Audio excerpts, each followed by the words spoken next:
ఎందుకంటే ఇది నేను చాలా ధైర్యం చేసి ఇది మాట్లాడుతున్నా ఇవాళ. ఎందుకు ధైర్యం చేసి మాట్లాడుతున్నాను అంటే, మన దగ్గర ప్రతి పెద్ద మీటింగ్‌లో అది గోక్రౌన్ కావచ్చు, లేకపోతే ఎఫ్ఆర్‌యు కావచ్చు, రైట్? ఒకటి స్పిరిచువల్ సెషన్ ఉంటది. మీరు బిజినెస్ చేస్తారా? లేరా? అది వేరే విషయం. కానీ కొన్ని జీవితాల్లో మన జీవనంలో ఉన్న కొన్ని విషయాలు మనకు అర్థం కావాలి. దాని ద్వారా మన లైఫ్‌లో చాలా పెద్ద మార్పు కావాలి. అందు గురించి టాపిక్ నేను చెప్తున్నాను. మీరు తర్వాత బిజినెస్ చేస్తారా లేరా అది వేరే విషయం. మళ్ళీ మీరు దొరుకుతారో లేరో అని ఈ మంచి విషయాలు, ఈ ఆధ్యాత్మిక విషయాలు మీకు నేను చెప్తున్నాను. ఇది ఒకవేళ మీకు అర్థమైతే ఇది చాలా స్ట్రాంగ్, ఇది చాలా పవర్‌ఫుల్, కానీ ఇది చాలా కఠినమైన విషయము. కానీ ఒకవేళ అర్థమైపోతే చాలా పెద్ద మార్పు ఇక్కడ రావచ్చు అని బారెల్ సాబ్ చెప్తున్నారు. ఓకే. మనం రోజు రామాయణం చదువుతాము. లేకపోతే ఎన్నో సార్లు సత్యనారాయణ వ్రత్ కథ చేస్తాము. ఇవి అన్నిటికి నేను చాలా రెస్పెక్ట్ ఇస్తున్నా. చాలా గౌరవం చేస్తున్నా. కానీ ఇన్ని సార్లు విన్న తర్వాత గూడా కొంతమందికి రామాయణ అర్థం గాదు. సీత ఎవరు? రాముడు ఎవరు కొడుకు అర్థం కానే కాదు. అందు గురించి మాటి మాటికి చెప్పుకుంటూ ఉంటారు. ఓకే. ఇప్పుడు ఈ టాపిక్ నేను చెప్తున్నా చాలా జాగ్రత్తగా మీరు వినాలి. ఎందుకంటే ఇది చాలా ఇంపార్టెంట్. మీ మీ జీవితంలో ఇది చాలా ఇంపార్టెంట్ విషయము. మీరు నోట్స్ గూడా చేసుకోండి అని అన్నా. Okay. So, 1 minute I will put it on record. Notes గూడా ఓకే. రికార్డింగ్ మోడ్‌లో ఉంది గదా సార్ యెస్ సార్. ఉంది సార్. ఓకే. సో, ఇది మీరు నోట్స్ చేసుకోండి అని అన్నారు. సో, ఇప్పుడు స్టార్ట్ చేద్దాము. ప్రకృతి కా నియం. ప్రకృతిలో ఒక నియమం ఉన్నది. ఏం నియమం ఉన్నదంటే ప్రతి కణము స్వాతంత్ర్యంతో ఉన్నది. ప్రతి ఒక్క కణంకి, ప్రతి ఒక్క చిన్న చిన్న వస్తువుకి, కణాలకి స్వాతంత్ర్యం ఉన్నది. ఇది ప్రకృతి నియమం. ఇది ప్రతి ఒక్క వ్యక్తి, రైట్? ప్రతి ఒక్క పదార్థము, వ్యక్తి మధ్యలో ఉన్న రిలేషన్ ఇవన్నీ ఒక వ్యక్తి మీద ఆధారపడి అట్లా లేదు. ఒక్క పదార్థము వేరే పదార్థం మీద ఆధారపడి లేదు. ఒక కణము వేరే కణం మీద ఆధారపడి లేదు. ప్రతి ఒక్కటి స్వాతంత్ర్యంతో ఉన్నది. ఉన్నది. ఓకే. ఇప్పుడు దీనికి చాలా వివరంగా ఇక్కడ అర్థం చేపిస్తున్నారు. మనం ఏం చేసుకుంటున్నాము అంటే, మనము వేరే వాళ్ళ మీద ఆధారపడి ఉన్నాము. ఒక వస్తువు వేరే వస్తువు మీద ఆధారపడి ఉన్నది. ఇట్లాంటి విషయాలు మనం నమ్ముతున్నాము. అందు గురించి మన జీవితాల్లో ప్రాబ్లమ్స్ వస్తున్నాయి. దుఃఖమొస్తుంది. ఒక వ్యక్తి మీద ఆధారపడి లేదు. ఒక వస్తువు వేరే వస్తువు మీద ఆధారపడి లేదు. ఒక పదార్థము వేరే పదార్థం మీద ఆధారపడేది లేదు. కానీ మనము ఉన్నది అని అనుకుంటున్నాము. అందు గురించి దుఃఖమున్నది. ఓకే. సో, ఇది ప్రూవ్ చేయాలి. ఇప్పుడు సూర్యుడు, చంద్రుడు, రైట్? ఆకాశము, వాన, ఈ చెట్ల మీద ఉన్న పండ్లు, ఇవన్నీ స్వాతంత్రం అంటే ఒక వేరే వస్తువు మీద ఆధారపడి లేదు. కానీ మనం ఏమనుకుంటున్నాము అంటే, ఒక వస్తువు వేరే వస్తువు మీద ఆధారపడి ఉన్నది అని చెప్పుకుంటున్నాము. ఇప్పుడు ఒక ఎగ్జాంపుల్, ఒక చెట్టు ఉన్నది. మామిడి చెట్టు ఉన్నది. మామిడి చెట్టు మీద వందల మామిడికాయ ఉన్నది.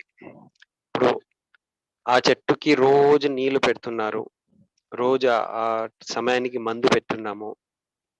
అన్నీ సమానంగా పెడితే గూడా ఆ 100 ఏవైతే మామిడి ఉన్నది. ఓకే. మామిడి పండు అనండి, లేకపోతే మామిడి కాయ అనండి. అన్ని కాయలు ఒకే రకంగా ఉండవు. కొన్ని తీపి ఉంటాయి, కొన్ని ఉండవు. కొన్ని కలర్స్ యెల్లో ఉంటది, కొన్ని కలర్స్ తక్కువ ఉంటది. కొన్నిటికి పురుగులు పట్టుకుంటాయి, కొందరికి పట్టుకోవు. కొందరికి కొందరు గాలికి పడిపోతాయి, కొందరు పడిపోవు. కొన్ని, కొన్ని పడిపోతాయి, కొన్ని పడిపోవు. ఓకే. అంటే ఈ చెట్టు మీద ఆధారపడి ఉన్నది మామిడికాయ అని కాదు. ప్రతి ఒక్క మామిడికాయ స్వాతంత్ర్యంతోనే ఉన్నది. అందు గురించి దాని యొక్క కలర్ వేరే ఉన్నది. దాని యొక్క తీపితనం వేరే ఉన్నది. కొన్ని పడిపోయినాయి, కొన్నిటికి పురుగులు పట్టుకున్నాయి. ఓకే. సో, అన్నిటికి ఒకేసారి అక్కడ నీళ్ళివ్వడం జరిగింది. రైట్. మందులు స్ప్రే చేయడం జరిగింది. కానీ రిజల్ట్ ఇట్లా వచ్చింది. ఇప్పుడు ఒక క్లాస్ ఉన్నది. ఒక క్లాస్‌లో 50 మంది స్టూడెంట్స్ ఉన్నారు. అందరికి టీచర్ సేమ్ ఎడ్యుకేషన్ ఇచ్చింది. కానీ కొందరికి మంచిగా అర్థమైతుంది. కొందరికి అర్థం కాదు. ఒక వ్యక్తి ఫస్ట్ క్లాస్ వస్తారు. కొంత కొంతమంది స్టూడెంట్స్ ఫెయిల్ అయిపోతారు. సో, మనం ఏం చెప్తాము? టీచర్ బాలేకుండే. మనం ఆరోపణ చేస్తాం. ఆరోపణ ఎవరి మీద చేస్తాము? టీచర్ మీద చేస్తాం. టీచర్ బాలేకుండే, లేకపోతే స్కూల్ బాలేదు, లేకపోతే ఆ బెంచ్ బాగాలేదు, లేకపోతే ఆ టైమింగ్ బాలేకుండే. అంటే మనము ఆరోపణ వేరే, వేరే వాళ్ళ మీద పెట్టుకుంటూ ఉంటాం. ఓకే. సో, ప్రకృతి యొక్క నియమాన్ని మనము అర్థం చేసుకోవాలి. ప్రకృతిలో ఒక నియమం ఉన్నది. అది అర్థం చేసుకోవాలి. ప్రతి ఒక్క కణము స్వాతంత్ర్యంతో ఉన్నది. ప్రతి ఒక్క క్షణము, క్షణము అన్నీ స్వాతంత్ర్యంతోనే ఉన్నది. ఒకటికి ఒకటికి లింక్ లేదు. ఒకటికి ఒకటికి పరతంత్రత లేదు. డిపెండెన్సీ లేదు. సెపరేట్ ఉన్నది. ప్రతి ఒక్క కణము, ప్రతి ఒక్క క్షణము. ఓకే. సో, ఇది ఈ మాట అర్థమైపోతే మన జీవితాల్లో చాలా ఆనందంగా, ప్రశాంతత, శాంతి రావచ్చు. కానీ మనం ఏం అర్థం చేసుకున్నాము అంటే ఆహ్, మనం వేరే వాళ్ళ మీద డిపెండ్ ఉన్నాము అని మనం అర్థం చేసుకుంటున్నాం. సో, దీనికి మనం చేంజ్ జేసుకోవాలి. ఓకే. సో, ఎప్పుడైనా మనం ఫెయిల్ అయిపోయినామనుకోండి, లేకపోతే నాకు దుఃఖమొచ్చింది. మనము వేరే వాళ్ళకు వెతుకుతాము.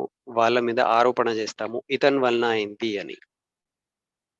కానీ దీనికి పూర్తిగా రెస్పాన్సిబుల్ నేనే. వేరే వాళ్ళు కారు. ఓకే. ఇది ఎట్లా ఇప్పుడు అర్థం చేసుకోవాలి.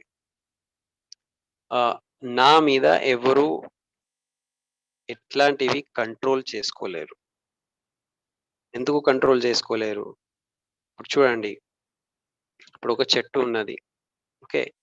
ఒక చెట్టుకి మనము సమానంగా రోజు నీళ్లు పెడుతున్నాము, మందులు పెడుతున్నాము, అన్నీ పెట్టినాము.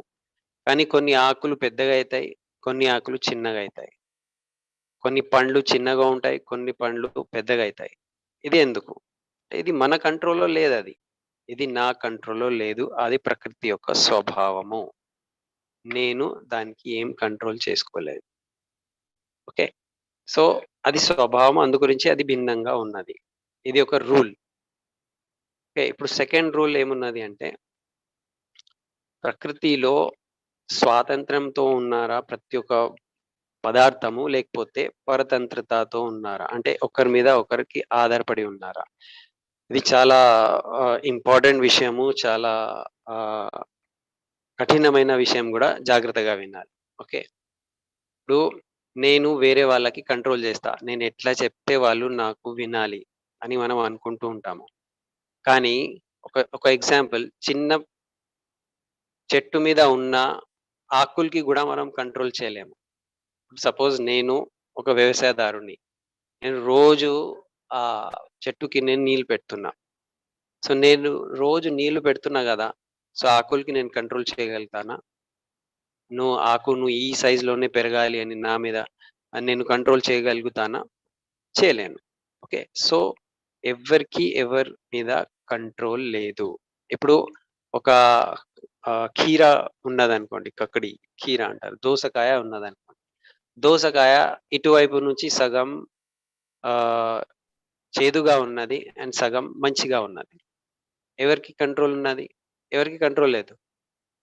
ఇది చేదుగా ఎందుకయింది అంటే, నో కంట్రోల్. మనం అది కంట్రోల్ చేసుకోలేము. దాని యొక్క స్వభావం అది. ఓకే. సో, ఇది అర్థం జేసుకోవాలి. ఇప్పుడు మనం మొత్తం ప్రపంచాన్ని 2 భాగాల్లో మనం విభజించాలి. 2 మాటల్లో. ఒకటి ఉన్నది ఇప్పుడు మొత్తం ప్రపంచాన్ని 2 భాగాల్లో మనం విభజించాలి అంటే ఏం చేయాలి ఒకసారి ఆలోచించండి. ఓకే. అందరంటారు నీళ్ళు, గాలి, సూర్యుడు, చంద్రుడు. కానీ ఇక్కడ లాస్ట్‌లో నిర్ణయం ఏమొచ్చిందంటే, ఒకటి ఉన్నది జీవము, ఒకటి ఉన్నది అజీవము. ఓకే. జీవము అంటే చైతన్యం ఉన్నది. దానికి జీవం అంటున్నాం. అజీవము అంటే దాంట్లో ఏం చైతన్యం లేదు, ప్రాణం లేదు. ఎక్కడైతే ప్రాణం ఉన్నది అది జీవము, ఎక్కడైతే ప్రాణం లేదు అది అజీవం ఉన్నది. ఈ మొత్తం ప్రపంచం, మొత్తం దునియాలో ఈ 2 మాటలే ఉంటాయి. ఓకే. జీవము అంటే మన ఆత్మ అనుకోండి. అండ్ అజీవము. అజీవంకి ఇక్కడ ఒక పేరు పెట్టారు. పుద్గల్ అంటారు. ఇది జైన్ ఫిలాసఫీలో దీనికి పుద్గల్ అంటారు. పుద్గల్ అంటే పదార్థం. ఇప్పుడు ఇది పెన్ ఉన్నది. ఇదేమున్నది జీవమా? లేకపోతే అజీవమా? అజీవం ఉన్నది. ఓకే. పుద్గల్ అంటారు. ఇప్పుడు ఇది మైక్ ఉన్నది. ఈ మైక్ ఏమున్నది? పుద్గల్ అంటే బొమ్మ అనుకోండి. పదార్థము. ఓకే. ఇది మైక్ ఉంది. ఇది జీవమా? అజీవమా? అజీవం. పదార్థం ఉన్నది. ఇది ఫోన్ ఉన్నది. ఫోన్ ఏమున్నది? అది గూడా పదార్థమే. ఓకే. ఇప్పుడు జీవం అంటే ఏంటిది?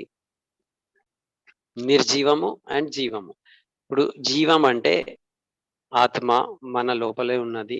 అంటే జీవం ఎక్కడైతే ఉంటది అక్కడ సుఖం ఉంటది, దుఃఖం ఉంటది. రైట్? మనం దానికి ఆ సుఖం, దుఃఖాన్ని మనం అనుభవిస్తాము. ఎక్కడైతే అనుభవంలో సుఖం, దుఃఖం, చల్లదనం, తీపితనము, రైట్? ఇదంతా ఏవైతే మనము అనుభవిస్తున్నామో వాళ్ళకు జీవం అంటారు. అండ్ నిర్జీవము అంటే అక్కడ ఏం అనుభవం లేదు. సుఖం లేదు, దుఃఖం లేదు. ఓకే. సో, ఇది టేబుల్ కావచ్చు, ఇది ఫోన్ కావచ్చు, ఇది ఆహ్, మొబైల్ కావచ్చు, ఫ్యాన్ కావచ్చు, ఇవి అన్నీ నిర్జీవాలే. ఇప్పుడు ఈవెన్ చెట్టు గూడా జీవము అని అంటున్నారు. చెట్టు జీవం ఎందుకున్నది అంటే, ఇప్పుడు చెట్టుకి మనం మంచి మ్యూజిక్ పెట్టినామనుకో, సైంటిస్ట్ ప్రూవ్ చేశారు. అది చాలా ఆనందంగా ఉంటుంది. మనం చెట్టుకి కొట్టడానికి వెళ్ళినామనుకో, అది ఏడుస్తది అది. సో, చెట్టులో గూడా జీవం ఉంటుంది. ఇది సైన్స్ ఆల్రెడీ ప్రూవ్ చేసింది. ఓకే. మనం ఏం చేస్తాము? ఇట్లా మాట్లాడుకుంటూ, ఆడుకుంటూ ఒక చెట్టు ఆకుని మనం ఇట్లా తీసేసి, ఇట్లా చేసి పడేస్తాము. చెట్టు ఆకుకి మనము మాట్లాడుకుంటూ, జస్ట్ ఆడుకుంటూ కోసేసి ఇట్లా చేసి పడేస్తాం. ఇప్పుడు అది మనకు మజా కావచ్చు. కానీ అది చెట్టుకి చాలా దుఃఖం అది. చాలా బాధ ఉంటుంది.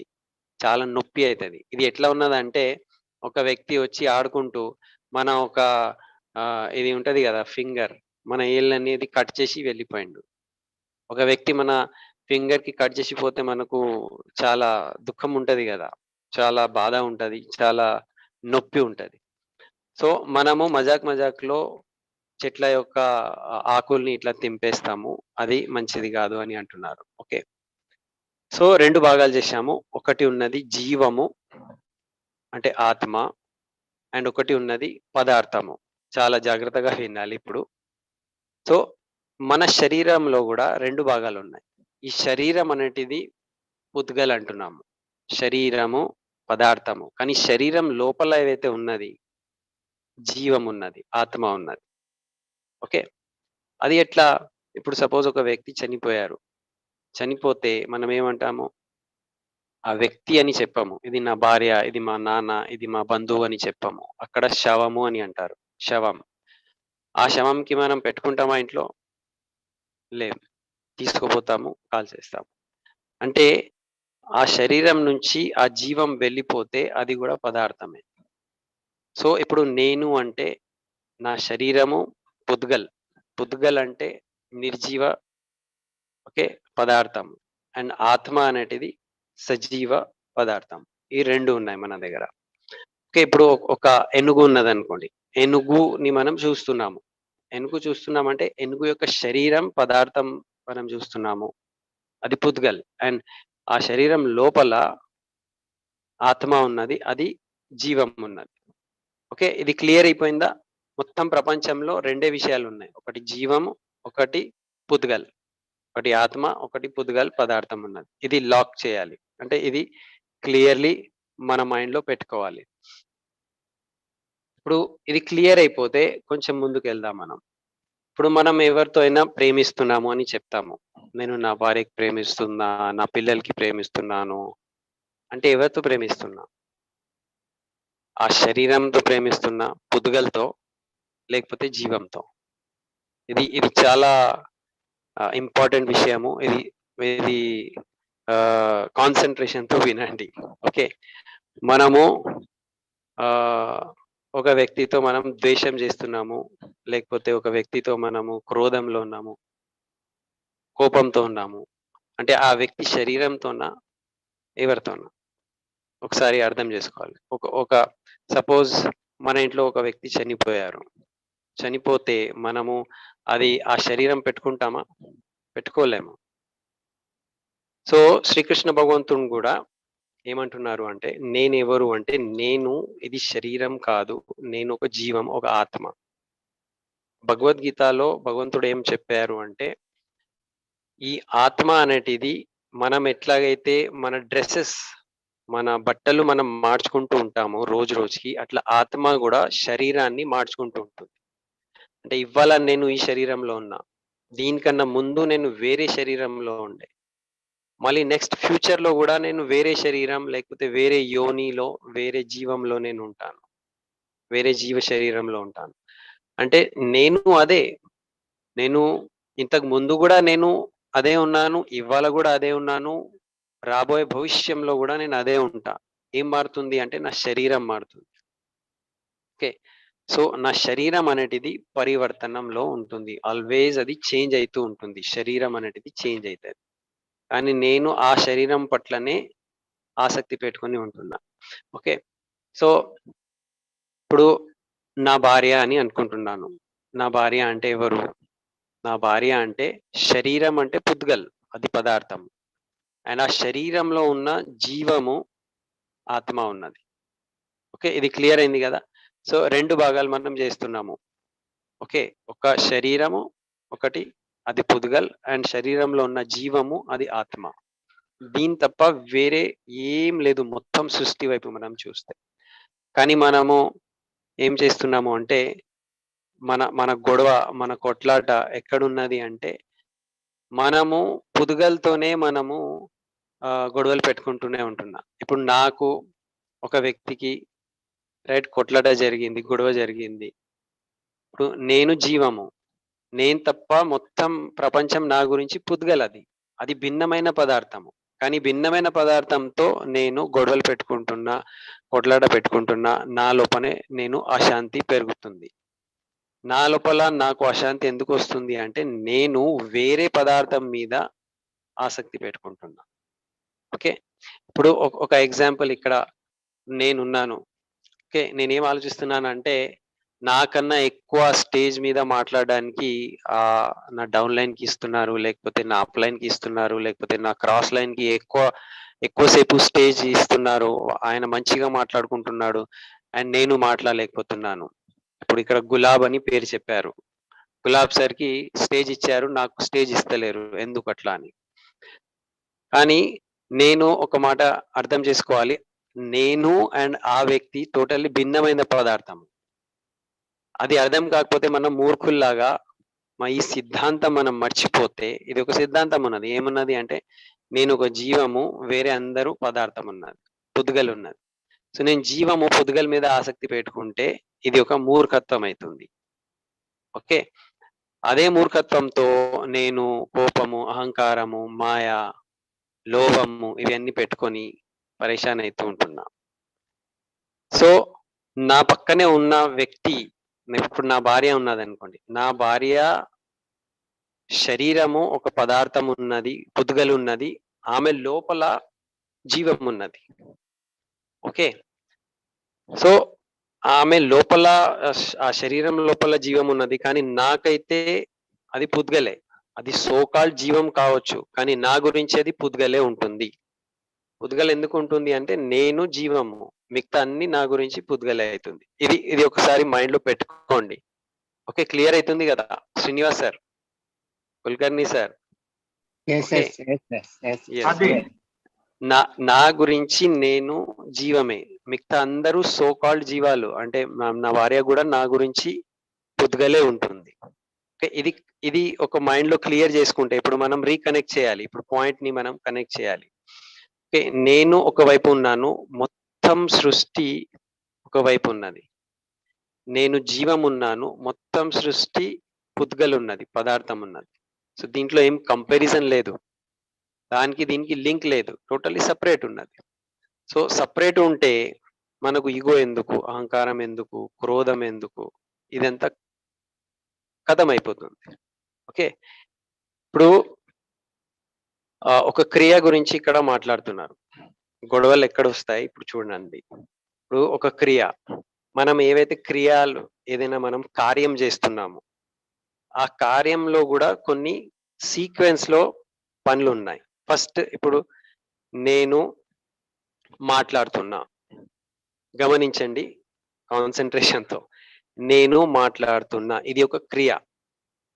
ఓకే. ఈ క్రియలో ఫస్ట్ ఏమొచ్చింది అంటే, నేను మాట్లాడాలి. ఇది ఒక కోరిక పుట్టాలి నా లోపల. మాట్లాడాలి. ఇది ఒక కోరిక. ఓకే.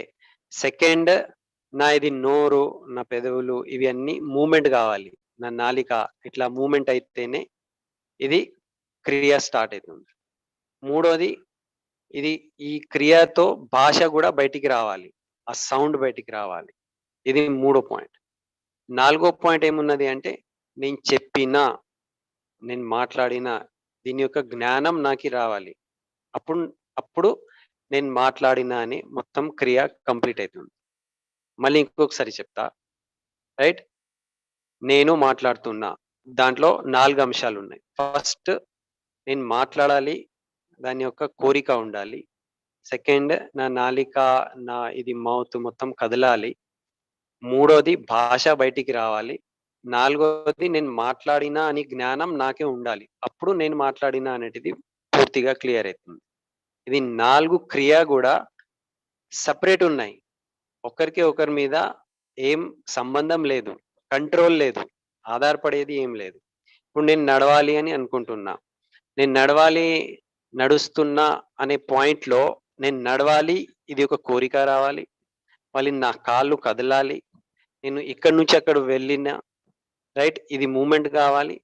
అండ్ నేను నడిచినా అనే జ్ఞానం నాకు వస్తే, నేను నడుస్తున్నా అనేటిది ఉంటుంది. అంటే 4 విషయాలు ప్రతి క్రియలో ఉంటుంది. ఆ 4 విషయాలు గూడా ఒకరి మీద ఒకరికి ఆధారపడి లేదు. డిపెండెన్సీ లేదు అని అంటున్నారు. ఓకే. ఇప్పుడు నేను తింటున్నా. నేను తింటున్నాను అంటే, రైట్? నేను అది ఇట్లా నా చెయ్యి తినాలి అనేటిది ఒక ఫస్ట్ కోరిక రావాలి. మళ్ళీ నా చెయ్యి ఇక్కడి నుంచి ఇట్లా కదలాలి. అది లోపలికి వెళ్ళాలి. నేను తిన్నా అని నాకు జ్ఞానం వస్తే నేను తింటున్నా అనేటిది పూర్తిగా క్లియర్ అయితుంది. ఓకే. సో, ఒక క్రియ వేరే క్రియ మీద ఆధారపడేది లేదు. అది ఎట్లా సాధ్యమైతది? రైట్? నేను మాట్లాడుతున్నా గదా! ఈ 4 క్రియా పాయింట్స్ కూడా ఒకరి మీద ఒకరికి ఏం లింక్ లేదు. అది ఎట్లా అంటే ఇప్పుడు చూడండి. నేను మాట్లాడాలి అని అనుకుంటున్నా. ఓకే. కానీ నాకు మాటలు రావు. అంటే మూగ మూగ వ్యక్తి అనుకుందాము. మూగ వ్యక్తికి ఇచ్చ ఉన్నది. మాట్లాడడానికి కోరిక ఉన్నది. ఓకే. ఈ నాలిక గూడా కదులుతుంది. కానీ శబ్దం రావట్లే. అంటే ఈ 4 క్రియలు గూడా ఒక ఒక క్రియ వేరే క్రియ మీద ఆధారపడేది లేదు. ఇప్పుడు నేను సినిమా చూసి రాత్రికి 12 గంటలకి వచ్చిన. మెల్లగా వచ్చిన. కానీ అదే సమయానికి మా నాన్న కర్రె పట్టుకొని నిలబడి ఉన్నాడు. కోపంతో ఉన్నాడు. ఓకే. సో, మా నాన్న అడిగిండు, "అరే! ఎక్కడ పోయొచ్చావు" అని. ఇప్పుడు నాకు తెలుసు ఇచ్చ గూడా ఉన్నది. కోరిక ఉన్నది చెప్పాలి నేను సినిమాకి వెళ్ళొచ్చినా అని. కానీ నేను చెప్పట్లే. ఎందుకు చెప్పట్లే? కొడతాడని. అంటే కోరిక ఉన్నది చెప్పాలని. నాలిక గూడా కదులుతుంది. కానీ నేనేవైతే చెప్పాలి అని అనుకుంటున్నా, అది చెప్పలేకపోతున్నా. చాలా సార్లు ఏమైతదంటే, భార్యాభర్తల్లో మీ మధ్యలో కొట్లాటలయితాయి. "నువ్వు ఇట్టా చెప్పినావు, నువ్వు ఇట్టా చెప్పినావు" అని, రైట్? గొడవ షురు అయింది. ఇప్పుడు గొడవ ఎందుకైతుంది అంటే, ఇతను ఒక మాట చెప్పిండు. కానీ ఆమె వేరే రకంగా అర్థం చేసుకున్నది. సో, ఈ వ్యక్తి ఏం చెప్తాడు, "లే లే లే లే నేను అట్లా చెప్పలే. నువ్వు ఇట్లా అర్థం చేసుకున్నావు."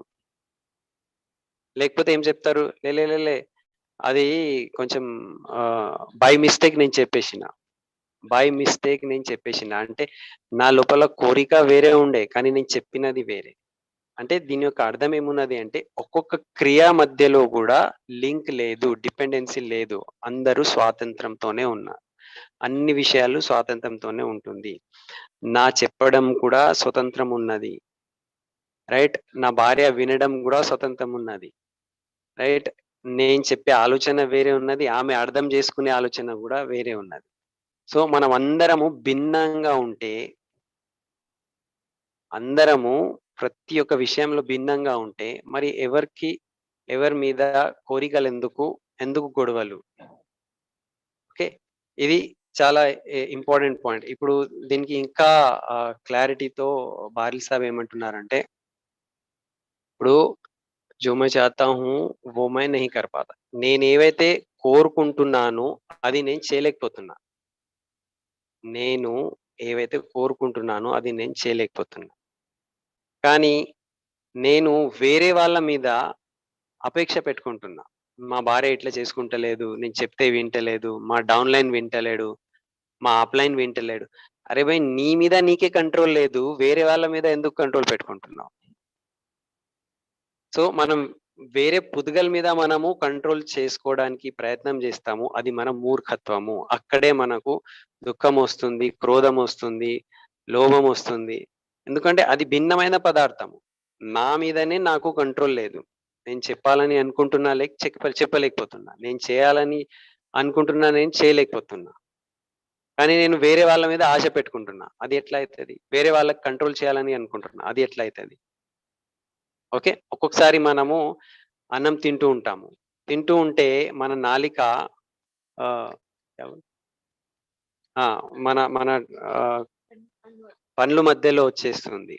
ఓకే. అది గూడా మన కంట్రోల్‌లో లేదు. మనము తింటూ మన నాలిక పండ్లు మధ్యలో వచ్చేస్తే మనకు నొప్పి అయితది. గుచ్చుకుంటుంది. సో, అది గూడా మన కంట్రోల్‌లో లేకపోతే మనం వేరే వాళ్ళకు ఎట్లా కంట్రోల్ చేస్తాము? వేరే వాళ్ళకు అంటే మన భార్య, మన అప్‌లైన్, మన డౌన్‌లైన్, మన సమాజము. సో, అందరము భిన్నంగా ఉన్నాము. ఎవరికీ ఎవరి మీద ఆధారపడేది లేదు. ఎవరికీ కంట్రోల్ చేసేది లేదు. ఓకే. మనం అనుకుంటాము ఆయన స్టేజ్ నుంచి ఇట్లా మాట్లాడతాడా? ఆయన డ్యూసీడీ అయిపోతే ఇట్లా మాట్లాడతాడా? ఆయన డీసీడీ అయితే ఇట్లా మాట్లాడతాడా? నేను గూడా డీసీడీ అయితా గదా! ఒకరోజు. అంటే మనం వేరే వాళ్ళ మీద అపేక్ష పెట్టుకుంటున్నాము. కానీ అపేక్ష ఎందుకు పెట్టుకోవాలి? అది భిన్నమైన పదార్థం గదా! ఓకే. సో, ఇది ఒకవేళ మనకు అర్థమైపోతే ఓకే. మన లోపల ఉన్న అన్ని దుఃఖాలు వెళ్ళిపోతాయి. అన్ని దుఃఖము, అశాంతత వెళ్ళిపోతుంది. ఇప్పుడు చూడండి, ఇప్పుడు పాలున్నది. ఓకే. భిన్నమైన పదార్థం గురించి మాట్లాడుతున్నాము. పాలు లోపల మనము వాటర్ యాడ్ చేశాము. నీళ్ళు యాడ్ చేశాము. ఓకే. సో, పాలు, నీళ్ళు కలిసిపోయినాయా? కలిసిపోలే. మనకు అనిపిస్తుంది అది కలిసిపోయిందని. అది కలిసిపోలే. ఎందుకు అంటే ఎప్పుడైతే మీరు పొయ్యి మీద పెట్టి దానికి మీరు అగ్ని మీద పెడితే ఏమైతుంది? పాలు సెపరేట్ అయితుంది. నీళ్ళు సెపరేట్ అయితుంది. నీళ్ళు రైట్ ఆవిరితో గాలికి పోతుంది. అంటే ఎప్పుడైతే మనము దానికి అగ్ని మీద పెట్టామో పాలు ప్ర పాలు స్వభావంతో పాలు అక్కడే ఉండిపోయింది. నీళ్ళ స్వభావంతో నీళ్ళు మీదికి ఆవిరితో మీదికి వెళ్ళిపోయింది. ఇనుక అర్థం ఏమైంది అంటే ఎవరి స్వభావం వాళ్ళకు ఉంటుంది. ఎవరి మీద కంట్రోల్ చేసేది ఏం లేదక్కడ. ఓకే. ఇది సో, మనము ఎండ్ వైపు వస్తున్నాము. ఓకే. ఆహ్, అందరము భిన్నమైన పదార్థము. నేను భిన్నమైన పదార్థము.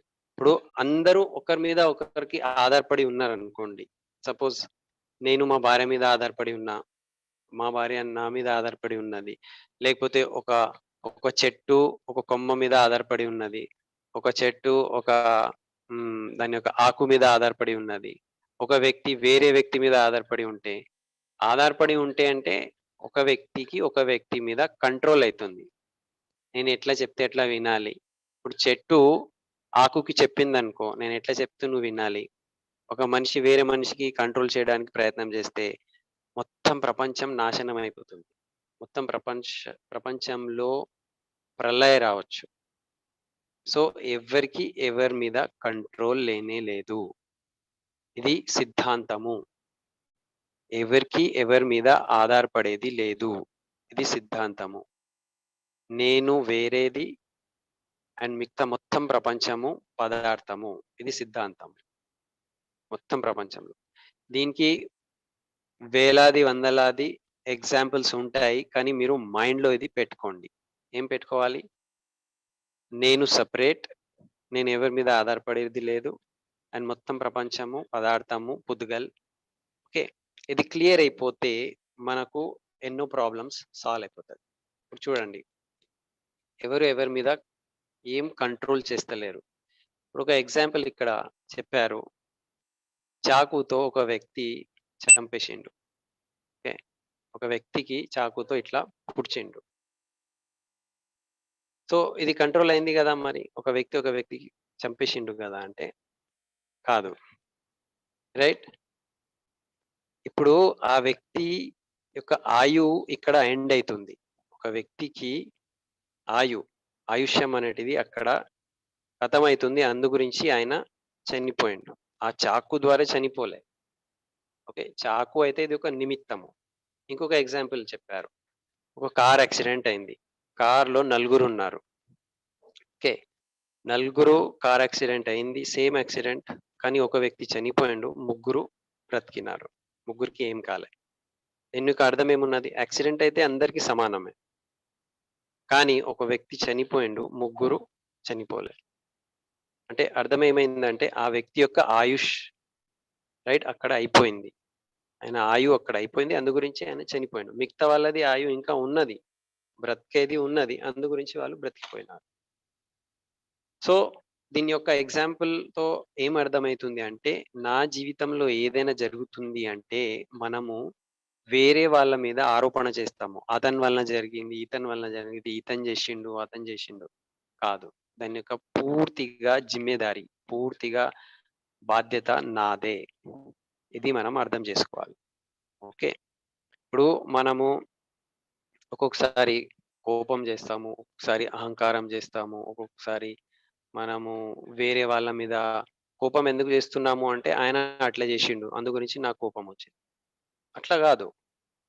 ఆయన అట్లా చేసిండు. నా లోపల కోపమొచ్చింది అంటే, రైట్? ఆ కోపమొచ్చే యొక్క కర్మాలు నా లోపల ఉండే. అందు గురించి నాకు కోపమొచ్చింది. ఆ వ్యక్తి వలన కాలేదది. సో, జిమ్మేదారి నాది ఉంటుంది. ఓకే. సో, ఆయన డైమండ్ అయిండు. ఆయనకు 5 నిమిషాలు మాట్లాడడానికి టైం ఇచ్చారు. నాకు 2 నిమిషాలే మాట్లాడడానికి టైం ఇచ్చారు. నా లోపల ఇప్పుడు ఈర్ష్య వచ్చింది. ఈర్ష్య వచ్చింది అంటే దాని యొక్క బాధ్యత ఎవరిది? ఓకే. ఆ బాధ్యత నాదే. నేను వేరే వాళ్ళ మీద నాది ఏం కంట్రోల్ లేదు. సో, ఇప్పుడు లాస్ట్‌లో నేను మొత్తం ఇప్పుడు ఎండ్ వైపు వచ్చినాము. ఓకే. బాధ్యత మనమే తీసుకోవాలి. సో, దీంట్లో ఏదైనా నేను మిస్ చేస్తున్నాను అంటే కుల్కర్ణి సార్ ఉన్నారిక్కడ. శ్రీనివాస్ గారున్నారు. ఇందర్‌వీర్ భయ్యా ఉంటారు. మన డీయూసీడీస్ ప్లీజ్ దీనికి ఇంకా నేనేదైనా మిస్ చేస్తున్నానంటే మీరు క్లారిటీ ఇవ్వండి. ఎందుకంటే ఇది చాలా కఠినమైన టాపిక్ ఉన్నది. ఓకే. సో, ఇప్పుడు నా జీవితంలో సుఖం ఉంటుంది, దుఃఖం ఉంటుంది. ఏదైనా జరుగుతుంది అంటే రెండే విషయాలుంటాయి. ఒకటి సుఖము, ఒకటి దుఃఖము. ఓకే. సుఖము ఎందుకొచ్చింది? దుఃఖం ఎందుకొచ్చింది? సుఖము అంటే ఏంటిది? నేను ఆనందంగా అనుభవిస్తున్నా. దుఃఖం అంటే ఏంటిది? నాకు బాధ ఉన్నది, నొప్పి ఉన్నది. అది దుఃఖమైంది. సో, ఏదైనా మంచి జరుగుతుంది అంటే నాకు సుఖం ఉంటుంది. ఏదైనా చెడు జరుగుతున్నది అంటే నాకు బాధ అనిపిస్తుంది. సో, సుఖం ఎందుకొస్తుంది అంటే నా పుణ్యం ద్వారా నాకు సుఖమొస్తుంది. బాధ ఎందుకొస్తుంది అంటే నా పాపం ద్వారా బాధ వస్తుంది. ఓకే. సో, ఇప్పుడు పాపము, పుణ్యము ఈ ఈ 2 వల్లనే నాకు సుఖము, దుఃఖమొస్తుంది. ఇప్పుడు పాపం అంటే ఏంటిది? పుణ్యం అంటే ఏంటిది? ఒక వ్యక్తి గురించి నేను మంచిగా ఆలోచన పెట్టుకుంటే, నేను వేరే వాళ్ళకు సహాయం చేయాలి, దయ చూపెట్టాలి, ప్రేమతో ఉండాలి. ఇవన్నీ మన గురించి పుణ్యం తీసుకొస్తుంది. పుణ్యాలు. కానీ నేను వేరే వాళ్ళ గురించి చెడుగా ఆలోచిస్తున్నా. రైట్. అతను ఇట్లా ఉన్నాడు. అతని దగ్గర నుంచి నేను దోచుకోవాలి. లేకపోతే అతనికి బాగు జరగొద్దు. అంటే అక్కడ నేను పాపం పట్టుకుంటున్నా. సో, మనం పుణ్యం పట్టుకుంటున్నామా? పాపం పట్టుకుంటున్నామా? మన అనుభవం మీదనే ఉన్నది. ఓకే. ఇప్పుడు ఇవాళ నాకు బాధ వచ్చింది. బాధ ఎందుకొచ్చింది అంటే, నేను ఏదైనా పాపం చేశాను. ఇప్పుడు పాపం చేశాను అంటే, పాపం ఇప్పుడు చేశానా? కాదు. పూర్వంలో పాపం చేశాను. పూర్వంలో పాపం చేస్తే, ఇవ్వాళ వర్తమానంలో, ప్రెజెంట్‌లో నాకు దుఃఖమొచ్చింది. ఇప్పుడు నేను వర్తమానంలో అంటే ఇవాళ ప్రెజెంట్‌లో ఏం చేస్తున్నాను, దాని యొక్క ఫలితము ఫ్యూచర్‌లో, భవిష్యంలో నాకు దొరుకుతుంది. ఓకే. సో, చాలామంది ఇది అర్థం చేసుకోరు. ఇప్పుడు మన దగ్గర ఔటర్ రింగ్ రోడ్ ఉన్నది. హైవే ఉన్నదనుకోండి. హైవే మీద స్పీడ్ కంట్రోల్ మీటర్స్ ఉంటాయి. ఎగ్జాంపుల్ అర్థం చేసుకుంటే మనకు మొత్తం అర్థమైపోతుంది ఇక్కడ. స్పీడ్ కంట్రోల్ మీటర్స్ ఉంటాయి. అక్కడ ఏం రాసి ఉంటుంది అంటే, మీరు 100 స్పీడ్ కన్నా ఎక్కువ పోవద్దు. ఎందుకు అంటే యాక్సిడెంట్ కావచ్చు. సో, 5 కిలోమీటర్ ముందు మీరు 120 ఒక 120 కిలోమీటర్ స్పీడ్‌లో ఉన్నారు. రైట్. 5 నిమిషాల తర్వాత, 5 కిలోమీటర్ తర్వాత మళ్ళీ మీరు 60 కిలోమీటర్ స్పీడ్‌కి వచ్చేసారు. ఓకే. 60 స్పీడ్‌కి ఉన్నారు. కానీ పోలీసోళ్ళు మీకు పట్టుకున్నారు. ఆపినారు.